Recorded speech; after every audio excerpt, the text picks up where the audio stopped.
man will say, modern man will say, I'm not having the truth, anything impose itself upon me. I am the one that makes things what they are. Lunacy, but pride. Modern man makes the truth. The truth is a man-made object or a man-made idea. And that's modernism in the church.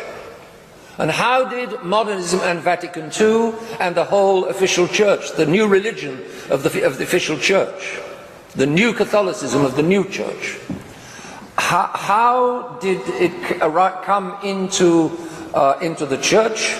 Because a number of young priests about 100 years ago, and some laity as well, moved this philosophy, applied this German philosophy, it was with French and English antecedents, applied this German philosophy to the faith. So, God puts out there, God makes happen out there, you and I hope all of us would say objectively, in reality, God causes the resurrection to happen. The resurrection happens.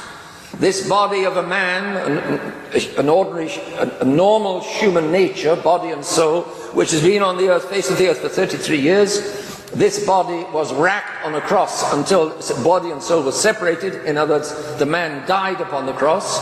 His body was then laid in a tomb, and 3 days after, it came out of the tomb. It rose by itself out of the tomb. It came by itself out of the tomb, rejoined, the soul and body were rejoined in a special way. You and I believe this. You and I believe it, I hope, as the Germans say, felsenfest. I hope you and I have a rock-solid belief that the resurrection was an absolutely objective and external reality.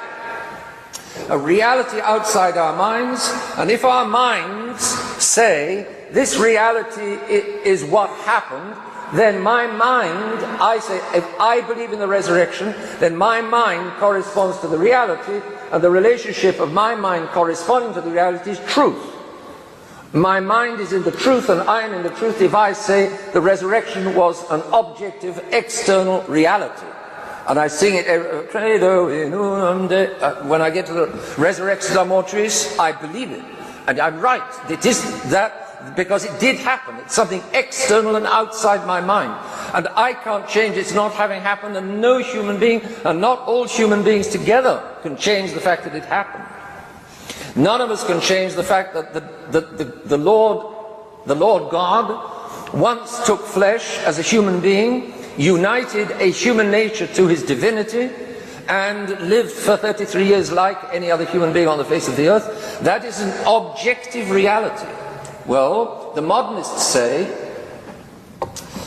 will say that's an appearance of that's an appearance at that time, or else it's a cozy illusion which was built up in the early years of the Christian church, and the people say 50 or 100 years after the death of Jesus of Nazareth, they needed to believe in him, that he rose from the dead, that he was the master of death, and so this notion built up. And so, under the word resurrection, the same appearance, the same word, resurrection, the modernists put a completely different reality.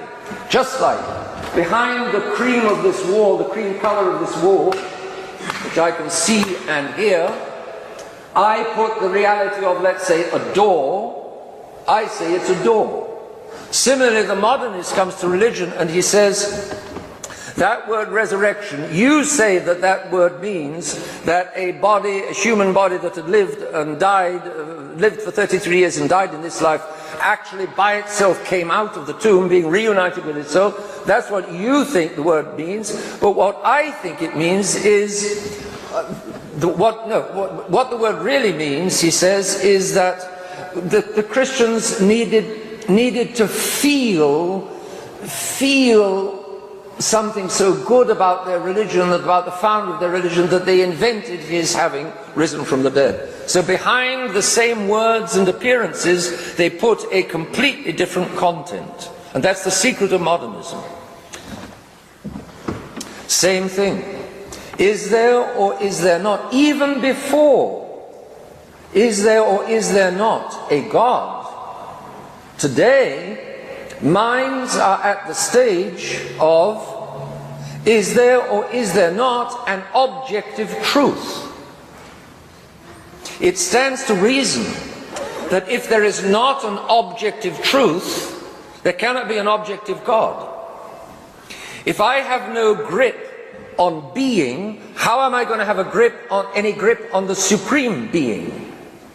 If I think that being is mush at the beck and call of my mind, that my mind changes the reality as my mind wishes, if I make being into mush, obviously I'm going to make the supreme being into mush. And therefore the question of objective truth is the battleground today. It's no longer, if you like, a battle about whether God exists. It's a battle about whether truth exists. And the terrible thing in our world today, a lot of people do not believe in objective truth. Or they say they don't. And that's almost as bad. They don't believe there's an objective truth. And it's interesting that Orwell, without a grain of Catholic faith, nevertheless had the intelligence to see that the issue at stake in between the party and mankind is the question of truth.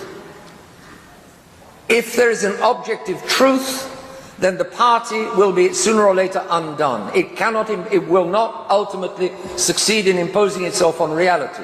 That's not suggested in Orwell's book, but it's what a Catholic knows, and that's the ultimate objection, if you like, to Orwell's book. However, if a mind, if there's no objective truth, then the party can and will dominate. Today, my dear friends, something just like the party, and it's the soft version. The hard version was Stalinist communism, and the soft version is globalism. And globalism is now all around us, all above us, all throughout the world, obviously.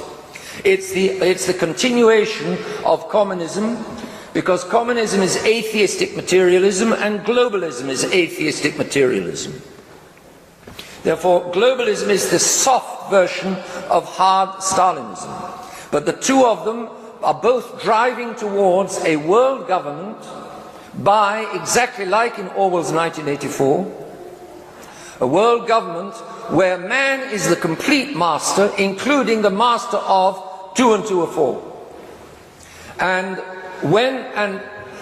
if there are still at that time, as there certainly will be, if there are still Catholics, and even non-Catholics, who know that there is an objective reality, an objective truth, and an objective God, and if these Catholics refuse to submit to the globalist party, it may not be over 2 and 2 are 4, but it'll be over something, then persecution will take place.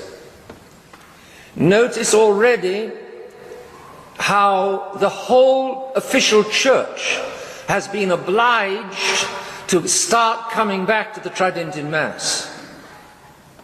It's been obliged to pay attention to, because His Holiness Pope Benedict XVI mentioned Archbishop Lefebvre in, was it his letter to the bishops, or in the document, I forget, I think it's in the letter to the bishops, he mentioned, why on earth does this worldwide church, with how millions of believers, with millions and millions of members all over the world, why has it got to pay attention, any attention at all? Why need it pay any attention to these tiny little groups of faithful, of Catholics all over the world, which is, for instance, the Catholics in the chapels and churches of the Society of St. Vincent?